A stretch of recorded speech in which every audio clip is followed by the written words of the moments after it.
ಬರೀ ಒತ್ತಡ ನೋಡಿ, ಈ ರೀತಿ ಒತ್ತಡ ಕಡಿಮೆ ಮಾಡಬೇಕು.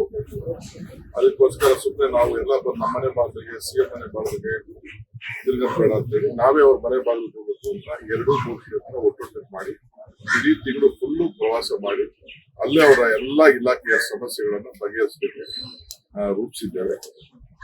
ಜನರ ಮಧ್ಯೆ ಎಲ್ಲ ಅಧಿಕಾರಿಗಳು ಕೂಡ ನೀರಿನ ಸಮಸ್ಯೆ ಇರ್ಬೋದು, ಅವ್ರ ಖಾತೆ ಸಮಸ್ಯೆ ಇರ್ಬೋದು, ಪೊಲೀಸ್ ಇರ್ಬೋದು, ಬೆಸ್ಕಾಂ ಇರ್ಬೋದು, ಗ್ಯಾರಂಟಿ ಸಮಸ್ಯೆ ಇರ್ಬೋದು, ಯಾವುದೇ ಸಮಸ್ಯೆ ಇತ್ತು, ಕಾರ್ಪೊರೇಷನ್ ಸಮಸ್ಯೆ ಇತ್ತು, ಅದನ್ನೆಲ್ಲ ಬಗೆಹರಿಸಲಿಕ್ಕೆ ತೀರ್ಮಾನ ಮಾಡ್ತೀವಿ. ಎಲ್ಲಾ ಶಾಸಕರು ಕೂಡ ನಾವು ಆಹ್ವಾನ ಕೊಡ್ತೀವಿ, ಎಂಪಿಗಳಿಗೂ ಆಹ್ವಾನ ಕೊಡ್ತೀವಿ. ಯಾರು ಬೇಕಾದ್ರೂ ಬಂದು ಪಾಲ್ಗೊಂಡು ಜನರ ಮಧ್ಯೆ ಜನರ ಅಹವಾಲನ್ನು ಅವರೆಲ್ಲ 28 ಕ್ಷೇತ್ರಕ್ಕೂ ಪ್ರವಾಸ ಮಾಡ್ತೀವಿ. 3 ಕ್ಷೇತ್ರ ಒಂದು ಕ್ಲಬ್ ಮಾಡಿದ್ವಿ, 2-3 ಕ್ಷೇತ್ರ ಕ್ಲಬ್ ಮಾಡಿದ್ವಿ. 5 ಕ್ಷೇತ್ರ ಅಂತಿಲ್ಲ. ಮಧ್ಯ 4ನೇ ತಾರೀಕು ನಾವು ದೆಹಲಿಗೆ ಹೋಗಬೇಕು ಅಂತ ನಾನು 8ನೇ ತಾರೀಕು ಟ್ರಿವಾಂಡ್ರಮ್ ಹೋಗ್ಬೇಕು. ಅದಕ್ಕೊಂದು ಬೇರೆ ದಿನ ಕೊಡ್ತೀವಿ. ಮೀಟಿಂಗ್ ಅಲ್ಲ, ಪಾರ್ಟಿ ಮೀಟಿಂಗ್ ಅಲ್ಲ. ಈಗೆಲ್ಲ ಕೆಲವೆಲ್ಲ ನಾವು ಪಾರ್ಲಿಮೆಂಟ್ ಕ್ಯಾಂಡಿಡೇಟ್ ಬಗ್ಗೆ ಅದು ಗೈಡ್ಲೈನ್ಸ್ ಕೊಡ್ತಾ ಇದ್ದಾರೆ.